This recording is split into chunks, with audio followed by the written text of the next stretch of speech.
very upfront about their sexuality in the gay community. Like, for example, if you are, most gay guys I've run into are very, look, I'm a top, I like to fuck, I'm a bottom, I like to get fucked, or whatever.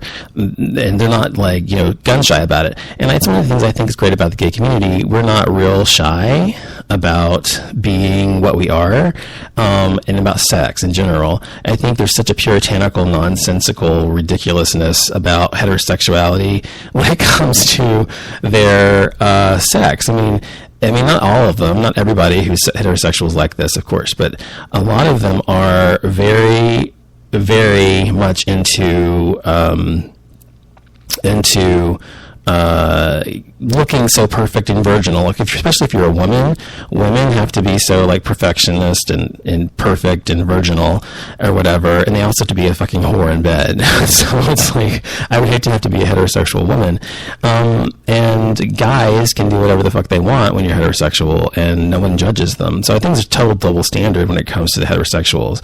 But when it comes to gay men, I think because we have been so completely in the closet for so long, thanks for the hearts, we've been in the closet for so long and everything, I think that it's very, once we're liberated and we're openly gay, I think it's like very free. And so we're just like, this is what the fuck I am, like it or not. And so we're very, very sexually free, relatively speaking, to a lot of heterosexuals are, whatever. It doesn't mean we have more sex or more raunchy sex necessarily. It just means that we're more comfortable, I think, with sex in general than heterosexuals are.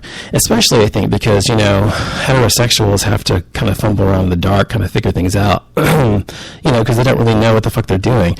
If you're a woman, you don't really know what it feels like to be, what it feels like for a man to have sex, you know what I mean? And if you're a gay guy, if you're a straight guy, you don't really know what it means for a woman to feel, what it feels like for her to have sex. But the great thing about gay people is, one thing we have going for us in terms of our sexual life is that we have the ability to know what the other person's feeling. So that makes our sex, I think, a little bit better, generally speaking. It doesn't mean it's bad for heterosexual people. I just think it takes a lot longer for you to kind of figure out what the fuck you want, and what makes you feel good. And also, I think it takes you a longer time to ask for what you want. As I was saying, because gay guys are far more, free or whatever, I think it's better. How do you know what a woman is feeling? That's exactly what I just said. I have no clue what a woman's feeling because I'm a guy, and neither do you if you're a guy. And if you're a girl, you don't know what a guy's feeling.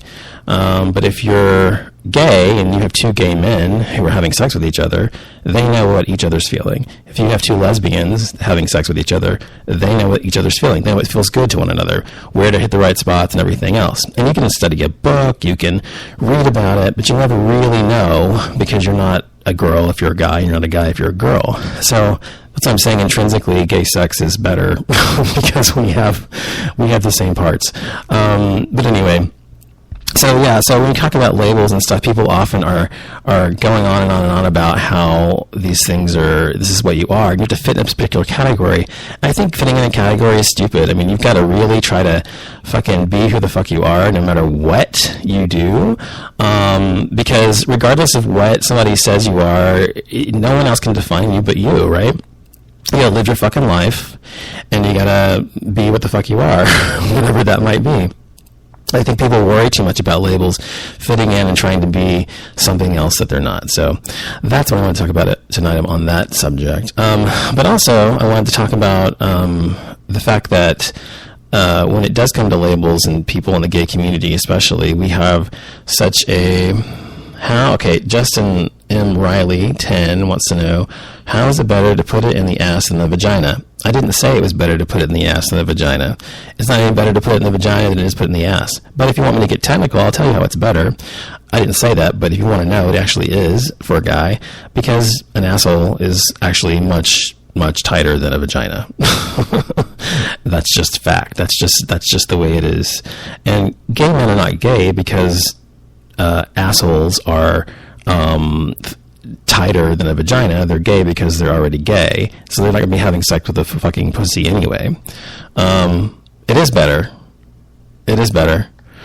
Well, that's not all there is to it, though. You're missing the entire point. When I say gay sex is better, it's not just about the mechanics of it, whether a vagina or a a vagina or an asshole is intrinsically better. I'm not talking about that, the mechanics of it. I'm talking about the fact that as a gay man with another gay man, or a lesbian with another woman, they know what the other person's feeling, and therefore they have more of a sense of what needs to happen to make them come.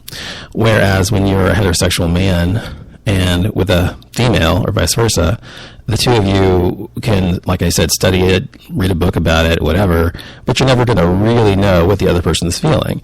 And so that's how gay sex is intrinsically better than heterosexual sex. Doesn't mean it doesn't feel fucking amazing, doesn't mean you don't have great sex, doesn't mean you have great orgasms. I'm just saying intrinsically, because two people who are the same are going to have a better sexual innate connection than two people who are completely different physically. You know, that's all I'm trying to say. But anyway, so I think a lot of people want to, so when it comes to the gay community, you want to put a label on someone because they're effeminate, for example. We have a lot of, you know, if a gay guy is a gay guy, you think, oh, he's gay, he must be a femme or effeminate, and he's got to be weak, and he's got to be, you know, limp-wristed, and he's got to be this or that. Or he's got to be hyper-masculine and hyper, you know, butch to compensate for being gay or something. When really it has nothing to do with that. I mean, I find gay guys to be great because we have such a different variety of us. You look at straight guys, almost all straight guys are the same. I mean, you've got geeks, you can put labels on straight people like you do on gay people. You've got geeks, you've got jocks, you've got, you know, the bad boys, you've got the good boys next door, you've got the, you know, all the geniuses, whatever. You've got all these kinds of different labels for straight guys too. But I think the difference is that with straight guys, when you know, generally look at them, most of them are very similar. And when it comes to gay guys, there seems to be a great deal of variety. I don't know if that's true. I could be reaching. I probably am on that. But I just think that when I find it to be true, straight guys aren't the same at all, says just M. Riley.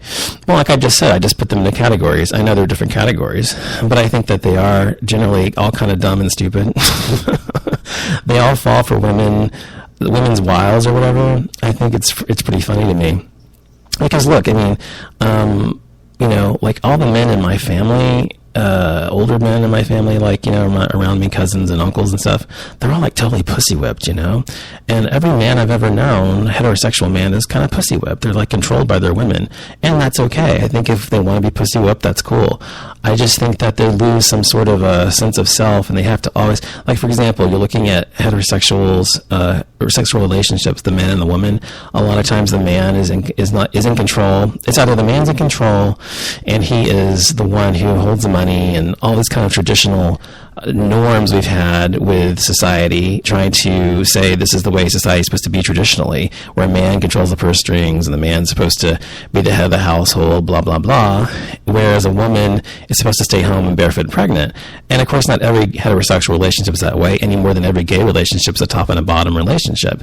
So I'm just saying that I think that when it comes to being heterosexual, you guys kind of have more of a roadmap of what things are supposed to be like. You're supposed to be this way or that way, and you guys kind of ultimately revert to that type no matter what or who you are.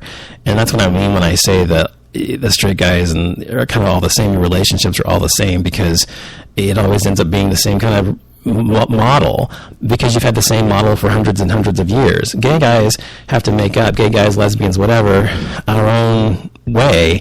We make our own relationships. And actually, there was actually a study about this that said that gay relationships are far more balanced than heterosexual ones, because gay men aren't so hung up on gender roles. And I think that's true. I think that we do certainly have less of a hang up on gender. So I think most people who are gay kind of make our own way and create our own dynamics, whereas people who are heterosexual kind of have to depend on old traditional roles. Not everybody, of course, and that's just a broad stroke, but I think that's true for the most part. But it's just like, labels in the gay community, there are labels in the straight community as well. And I think it's unfair, but I think they can be true of both sides. So whatever.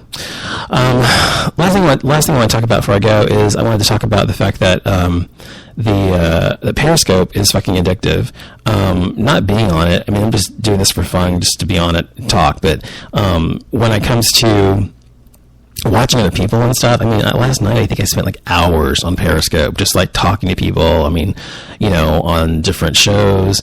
There was a medium psychic chick I talked to, and there was a, God, I talked to like all these people, like 15-year-olds, 20-year-olds, 30-year-olds, 80-year-olds. I mean, it's people from all over the world, different countries. It's pretty great. So, got it with Periscope. I'll be back tomorrow on Gay XYZ with Jason and with Christopher.